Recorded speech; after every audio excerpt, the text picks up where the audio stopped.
বিক্ষোভ সমালোচনার মুখে ভাঙচুর অগ্নিসংযোগের ঘটনা ঘটেছে ভারতের প্রধানমন্ত্রী নরেন্দ্র মোদী সহ বেশ কয়েকজন মন্ত্রী ও আইন প্রণেতার বাসভবনে।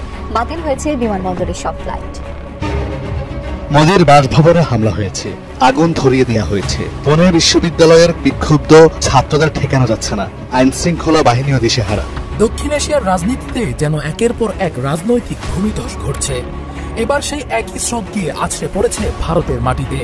অনেকেই বলছেন দক্ষিণ এশিয়ায় শুরু হওয়া এই রাজনৈতিক ডমিনো এফেক্টের পরবর্তী অধ্যায় হয়তো ভারতের হাত ধরেই লেখা হচ্ছে। মেট্রো শেখ হাসিনার মতো অবস্থা আজ নরেন্দ্র মোদী। তবে কি মোদীর পতন ঘনিয়ে এসেছে? সাম্প্রতিক নিউজের শিরোনামগুলোর দিকে চোখ বোলালেই যে কারোরই মনে হবে মোদীর পতন এবার সন্নিকটে। কারণ এবার মোদীর বিরুদ্ধে রাস্তায় নেমেছে তারই দেশের জনগণ, আর তাদের মধ্যে হিন্দুদের সংখ্যাই বেশি। নেপালের ছাত্র আন্দোলনে সরকার ক্ষমতাচ্যুত হওয়ার পরপরই ভারতেও বিভিন্ন রাজ্যে শুরু হয়েছে জেনজি আন্দোলন, যার ফলে বিপাকে পড়েছে মোদী সরকার। বিহারের পর আসাম, ভারতেও ছড়িয়ে পড়েছে ছাত্র আন্দোলনের আগুন। দেশটির বিভিন্ন রাজ্যে বিভিন্ন দাবিতে রাস্তায় নেমে আসছে হাজার হাজার মানুষ। নরেন্দ্র মোদী দলদাস হয়ে গেছে, পুরো দালাল। এটা স্পষ্ট যে বিজেপি এখন যথেষ্ট ব্যর্থতে আছে, বিজেপি ভয় পেয়েছে। जब मोदी डरता है पुलिस को आगे बढ़ता है। তারই প্রতিবাদে গোটা ভারতবর্ষব্যাপী আন্দোলন চলছে। মোদী সরকার বুঝতে পেরেছে যে এই জারি জড়ি আর থাকবে না, ওগুলো তো ইস্তফা দেওয়া উচিত। এতদিন বলতাম চৌকিদার চোরে, এখন বলছি চোর মোদী গদ্দি। এই উত্তেজনায় যেন থরথর করে কেঁপে উঠছে মোদী সরকার। তোলপাড় চলছে ভারতের রাজনীতিতে। ধাওয়া পাল্টা ধাওয়া হয় দুপক্ষের মধ্যে, ভাঙচুর এবং আগুন দেওয়া হয় বিভিন্ন স্থানে। একই চিত্র পশ্চিমবঙ্গ সহ ভারতের বিভিন্ন স্থানে। এবার কি তবে জেনজি আন্দোলনে গতি হারাচ্ছে ভারতের মোদী সরকার? দক্ষিণ এশিয়ার রাজনীতিতে যেন এক অভূতপূর্ব পালাবদলের ঢেউ আছড়ে পড়ছে। শ্রীলঙ্কা, বাংলাদেশ এবং নেপালের পর এবার সেই ঢেউয়ের ঝাপটা লাগলো ভারতে। তিনি একেবারে আন্তর্জাতিক ক্ষেত্রে হস্তক্ষেপ করছেন। তিনি বলছেন যে শেখ হাসিনাকে তিনি একদম প্রধানমন্ত্রী হিসেবে বাংলাদেশে ফিরিয়ে নিয়ে যেতে হবে বাংলাদেশকে, এবং তাকে নাকি স্যালুট করে ফিরিয়ে নিয়ে যাওয়া হবে। শুভেন্দু অধিকারী তাকে পাঠাবেন সেই দেশে, বাংলাদেশে। সম্মানিত দর্শক, আসসালামু আলাইকুম। নতুন একটি নিউজে আপনাকে স্বাগতম। প্রিয় দর্শক, মোদী বিরোধী আন্দোলনে উত্তাল ভারত। মোদীর বাসভবনে ছাত্র জনতার ব্যাপক হামলা, ধসে পড়ছে নরেন্দ্র মোদীর ক্ষমতা। এবার কি জেনজির বিক্ষোভে মশনদ হারাবেন নরেন্দ্র মোদী? অবশেষে জানা গেল চাঞ্চল্যকর তথ্য। এদিকে মোদীর পতন ঘটাতে বিজেপির বিরুদ্ধে যুদ্ধ ঘোষণা করল সেদেশের সাধারণ জনগণ। মোদীর বিরুদ্ধে গর্জে উঠলেন রাহুল গান্ধী ও মমতা ব্যানার্জি। এবার আর শেষ রক্ষা হচ্ছে না নরেন্দ্র মোদীর। যে কোনো সময় ভারত ছেড়ে পালিয়ে যাবে মোদী, এমনই চাঞ্চল্যকর তথ্য ফাঁস করল ব্রিটিশ এক সাংবাদিক। প্রিয় দর্শক, আমাদের আজকের ভিডিওতে অত্যন্ত গুরুত্বপূর্ণ তথ্য শেয়ার করা হয়েছে। দয়া করে ভিডিওটি শুরু থেকে শেষ পর্যন্ত ধৈর্য সহকারে দেখে একটি লাইক দিয়ে সবাইকে বেশি বেশি করে শেয়ার করে দিবেন। সেই সাথে আমাদের ভিডিওটি আপনি বাংলাদেশের কোন জেলায় বসে দেখছেন বা শুনছেন সেটি অবশ্যই কমেন্ট বক্সে কমেন্ট করে জানিয়ে দিতে ভুলবেন না। মোদী সরকার সাধারণ মানুষকে ভয় খাচ্ছে, প্লাস ইন্ডিয়া জোটকে ভয় খাচ্ছে। জানে আমি চুরি করে গদিতে বসেছি, কারণ এই চোরই হয়, ভোট চুরি করেছি। যেইভাবে গদিতে এসেছে, অন্যায়ভাবে এসেছে। যারা অন্যায় করে তারা নিজেরা মন থেকেই আতঙ্ক থাকে, সেই আতঙ্কে তারা ভুগছে। এবার তাদের যেতে হবে।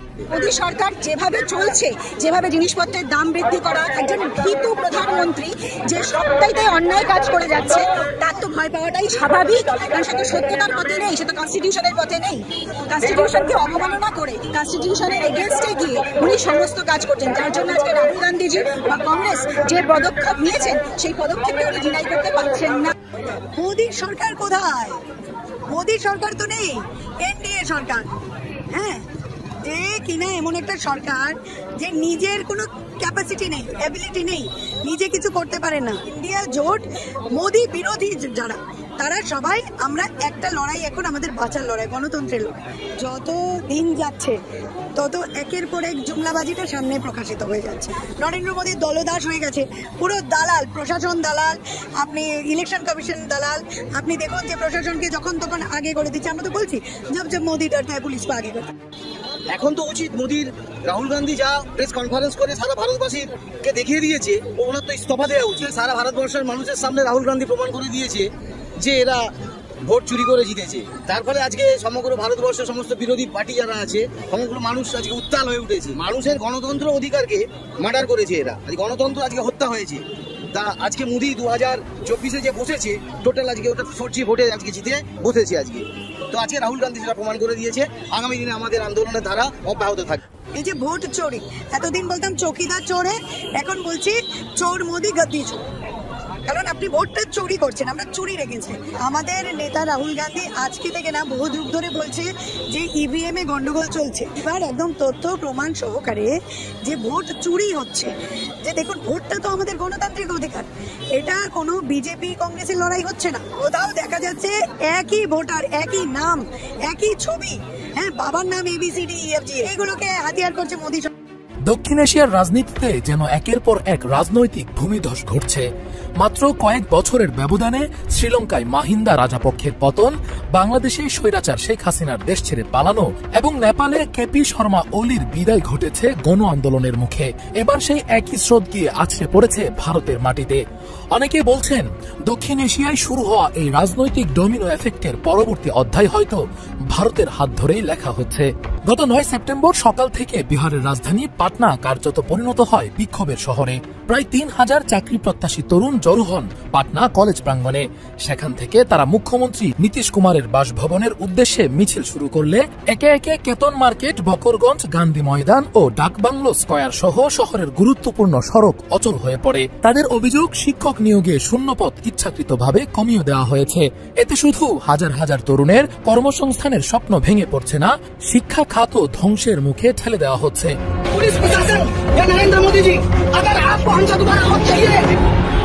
এমন পরিস্থিতিতে মোদী প্রশাসন এক অস্বস্তিকর অবস্থায় পড়েছে। আন্তর্জাতিক অঙ্গনে যুক্তরাষ্ট্রের সঙ্গে সম্পর্কের টানাপোড়েনের পাশাপাশি ভেতরেও জমে উঠেছে ক্ষোভ। বিশেষজ্ঞরা বলছেন দীর্ঘদিন ধরে বিরোধী কণ্ঠ দমন আর জন অসন্তোষকে অবহেলা করার ফলেই আজ রাজপথে এই বিস্ফোরণ। এমনকি সেনাবাহিনীর ভেতরেও খুব জমে ওঠার গুঞ্জন ছড়িয়ে পড়েছে, যা পরিস্থিতিকে আরো অনিশ্চিত করে তুলছে। প্রেক্ষাপটটি দক্ষিণ এশিয়ার সাম্প্রতিক ঘটনাগুলোর সঙ্গে মিলে যাচ্ছে। 2022 সালে শ্রীলঙ্কার অর্থনৈতিক ধসে রাজাপক্ষ পরিবারকে ক্ষমতা ছাড়তে হয়। 2024 সালে বাংলাদেশের ছাত্র আন্দোলনের ঝড়ে স্বৈরাচার শেখ হাসিনা দেশ থেকে বাধ্য হন। আর 2025 সালে নেপালের সামাজিক যোগাযোগ মাধ্যম বন্ধের সিদ্ধান্ত ঘিরে তরুণদের বিক্ষোভে শেষ পর্যন্ত কেপি শর্মা ওলির পতন ডেকে আনে। এখন ভারতের রাজপথেও একই চিত্র দেখা যাচ্ছে। চাকরিহীন তরুণদের আন্দোলন ক্রমে বিস্তৃত হচ্ছে। বিহারের বাইরে উত্তরপ্রদেশ, ঝাড়খণ্ড ও মধ্যপ্রদেশেও এর স্ফুলিঙ্গ ছড়িয়ে পড়ছে। রাজনৈতিক মহলে তাই প্রশ্ন ঘুরপাক খাচ্ছে, দক্ষিণ এশিয়ার প্রতিবেশীদের মতো ভারতের নেতৃত্বেও কি এবার আসতে যাচ্ছে বড় কোনো পরিবর্তন? দক্ষিণ এশিয়ার এই রাজনৈতিক ডোমিনো ইফেক্ট এখন ভারতের দরজায় কড়া নাড়ছে।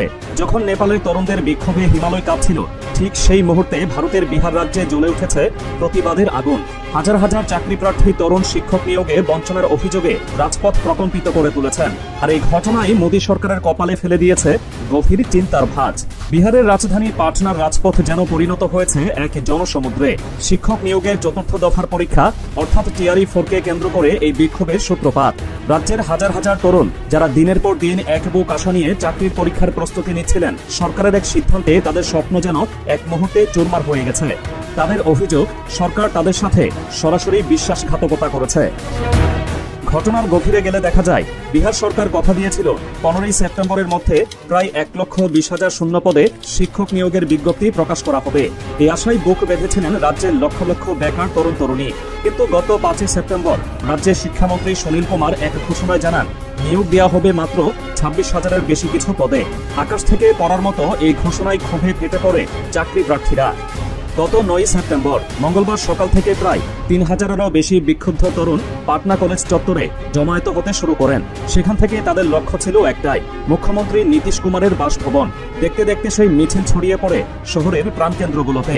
কেতন মার্কেট, বকরগঞ্জ, গান্ধী ময়দান থেকে শুরু করে ডাকবাংলো স্কয়ার পর্যন্ত পুরো এলাকা কার্যত অচল হয়ে পড়ে। ঘন্টার পর ঘন্টা যান চলাচল বন্ধ থাকায় বিপর্যস্ত হয়ে পড়ে জনজীবন। কিন্তু নিজেদের ভবিষ্যৎ নিয়ে চিন্তিত এই তরুণদের কাছে এই সাময়িক ভোগান্তি ছিল তুচ্ছ। তাদের চোখে মুখে ছিল বঞ্চনার ছাপ আর কণ্ঠে ছিল প্রতিবাদের গর্জন। এই আন্দোলনের পেছনে সরকারের প্রতিশ্রুতি ভঙ্গের এক স্পষ্ট চিত্র ফুটে উঠেছে। ছাত্রনেতা দিলীপ কুমারের মতো আন্দোলনকারীরা অভিযোগ তুলেছেন, সরকার অত্যন্ত পরিকল্পিতভাবে বিহারের তরুণদের সাথে প্রতারণা করেছে। তার ভাষ্যমতে, বিহারে যখন ডোমিসাইল নীতি অর্থাৎ শুধুমাত্র রাজ্যের বাসিন্দাদের চাকরির সুযোগ দেওয়ার নিয়ম চালু ছিল না, তখন বাইরের রাজ্যের প্রার্থীদের আকৃষ্ট করতে শূন্য পদের সংখ্যা ফুলিয়ে ফাঁপিয়ে দেখানো হয়েছিল। তখন বলা হচ্ছিল 50,000, কখনো 80,000, এমনকি 1,20,000 পদের কথা। কিন্তু যেই মুহূর্তে মুহূর্তে শুধুমাত্র বিহারের প্রার্থীদের জন্য চাকরি সংস্করণের নতুন নীতি কার্যকর হলো, ঠিক তখনই সেই পদের সংখ্যা কমিয়ে মাত্র ২৭,৯১০-এ নামিয়ে আনা হলো। দিলীপ কুমারের কথায় এটি বিহারের তরুণদের সাথে হওয়া এক নির্লজ্জ বিশ্বাসঘাতকতা। আন্দোলনকারীদের অভিযোগ শুধু শিক্ষামন্ত্রী নন, খোদ মুখ্যমন্ত্রী নীতিশ কুমার এবং উপমুখ্যমন্ত্রী সম্রাট চৌধুরী একাধিকবার জনসভা থেকে ১,২০,০০০ শিক্ষক নিয়োগের প্রতিশ্রুতি দিয়েছিলেন, কিন্তু এখন সেই প্রতিশ্রুতি বাতাসে মিলিয়ে গেছে। সরকারের এই বিচারিতায় তরুণ সমাজের মধ্যে তীব্র আস্থাহীনতা তৈরি হয়েছে। রাজপথে দাঁড়ানো এক তরুণের কণ্ঠে শোনা গেল হতাশার সুর। সরকার আমাদের ভবিষ্যৎ নিয়ে খেলা করছে, আমাদের স্বপ্নগুলোকে এক ঘোষণায় হত্যা করা হয়েছে। বিহারের এই ছাত্র আন্দোলনকে বিচ্ছিন্ন ঘটনা হিসেবে দেখলে হয়তো ভুল হবে, কারণ এর শেকড় আরো গভীরে প্রথিত। দীর্ঘদিন ধরে কেন্দ্রীয় স্তরেও নরেন্দ্র মোদী সরকারের বিরুদ্ধে বেকারত্ব বৃদ্ধি এবং কর্মসংস্থান তৈরিতে ব্যর্থতার অভিযোগ উঠছে। অগ্নিবীর প্রকল্পের মতো একাধিক সিদ্ধান্ত তরুণদের মধ্যে তীব্র অসন্তোষ তৈরি করেছে। এর মধ্যে বিহারের এই ঘটনা যেন আগুনে ঘি ঢেলেছে। শুধু তাই নয়, মোদী সরকারের অভ্যন্তরীণ এবং আন্তর্জাতিক নীতি নিয়েও নানা প্রশ্ন উঠছে। যুক্তরাষ্ট্রের সাথে ভারতের সম্পর্কে যে টানাপোড়েন চলছে তার গোপন নেই। এর মধ্যে দেশের ভেতরে যদি তরুণ সমাজের মধ্যে অস্থিরতা বৃদ্ধি পায়, তবে তা সরকারের জন্য এক অশনি সংকেত। এমনকি কোনো কোনো মহল থেকে এমনও গুঞ্জন শোনা যাচ্ছে যে দীর্ঘদিন ধরে বিরোধী মতকে দমন করার যে নীতি মোদী সরকার নিয়েছিল, তা এখন সেনাবাহিনীর অন্তর্মহলেও সমালোচনার জন্ম দিয়েছে। যদিও এর কোনো স্পষ্ট প্রমাণ নেই, তবে এমন গুঞ্জন সরকারের অস্বস্তি বাড়াতে যথেষ্ট। প্রতিবেশী দেশগুলোতে যেভাবে তরুণদের সম্মিলিত শক্তির কাছে বড় বড় সরকার তাসের ঘরের মতো ভেঙে পড়েছে, সেই দৃশ্য ভারতের তরুণদের নিঃসন্দেহে উৎসাহিত করছে। সোশ্যাল মিডিয়ার যুগে খবর ছড়িয়ে পড়তে সময় লাগে না।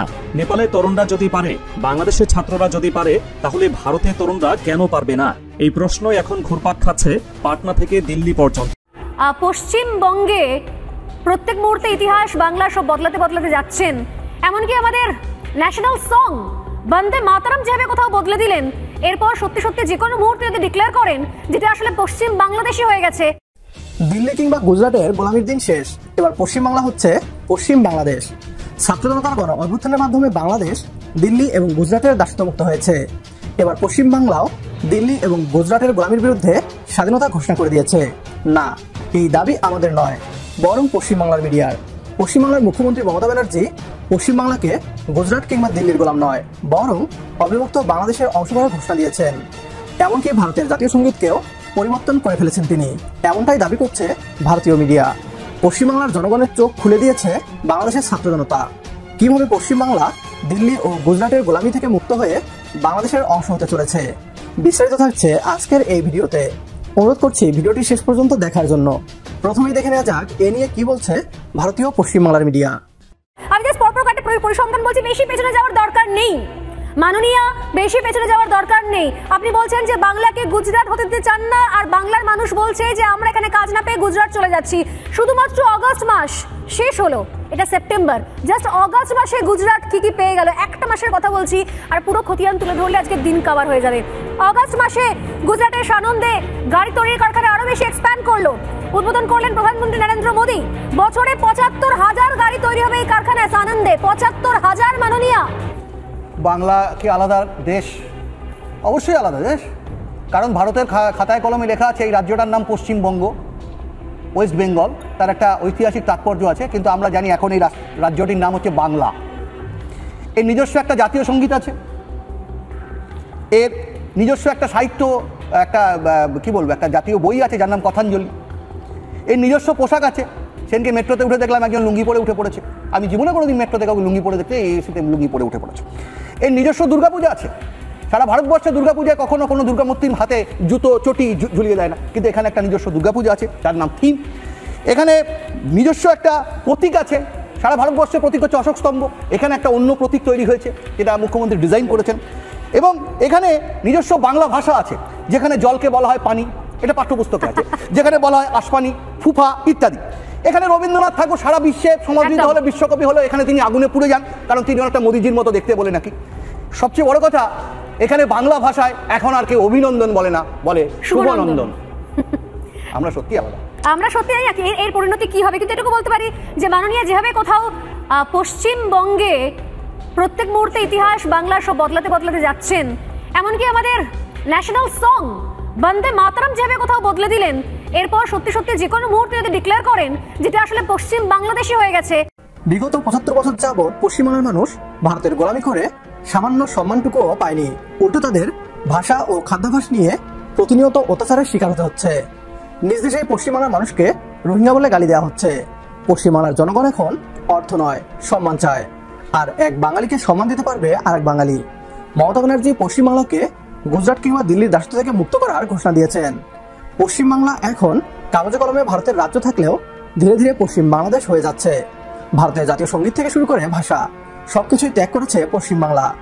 আজকের ভিডিও এ পর্যন্তই। লাইক, কমেন্ট ও শেয়ার করে প্রিয় জনগণকে নিয়ে আমাদের এই পথ চলায় পাশে থাকুন আপনিও। এদিকে এই মুহূর্তে দেশে কোনো উত্তাপ পরিস্থিতি চায় না বিএনপি।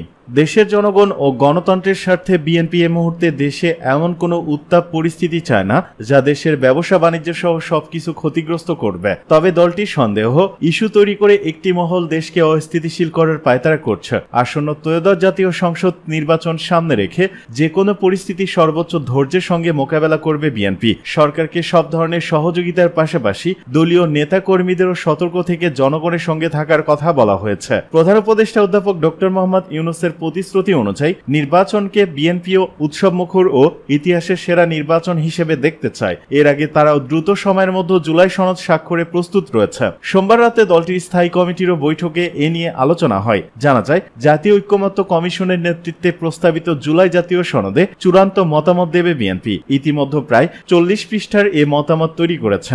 দলীয় সূত্র জানায়, জুলাই সনদের যে কয়টি ধারা বাস্তবায়নে সংবিধান সংশোধন করতে হবে সেগুলো সংসদের ওপরই নির্ভরশীল বিএনপি। পাশাপাশি বাস্তবায়নের পদ্ধতি নিয়ে শেষ পর্যন্ত ঐক্যমত্য না হলে তা সরকারের উপর ছেড়ে দেওয়ার ভার দিতে পারে দলটি। এই মতামত রেখেই কমিশনে চূড়ান্ত মতামত জমা দেওয়ার কথা রয়েছে দলটির। জানতে চাইলে বিএনপির সিনিয়র যুগ্ম মহাসচিব অ্যাডভোকেট রুহুল কবির রিজভী বলেন, দুর্গাপূজার নিরাপত্তা সতর্ক দৃষ্টি রাখা এবং হিন্দু সম্প্রদায়ের ভাইদের সঙ্গে মিশে নিরাপত্তা নিশ্চিত করার জন্য দলের নেতাকর্মীদের নির্দেশ দেওয়া হয়েছে। এদিকে রোববার ও সোমবার পৃথক সংবাদ সম্মেলন করে 4টি ইসলামী দল অভিন্ন কর্মসূচি ঘোষণা করেছে।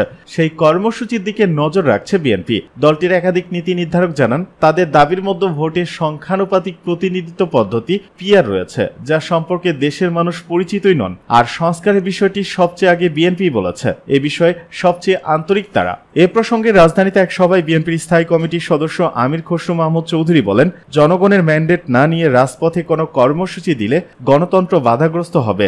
যার যে দাবি তা নির্বাচিত হয়ে পূরণ করার আহ্বান জানান তিনি। আমির খসরু বলেন, গণতন্ত্র ফিরিয়ে আনায় যত দেরি হবে দেশ তত বিপদগ্রস্ত হবে।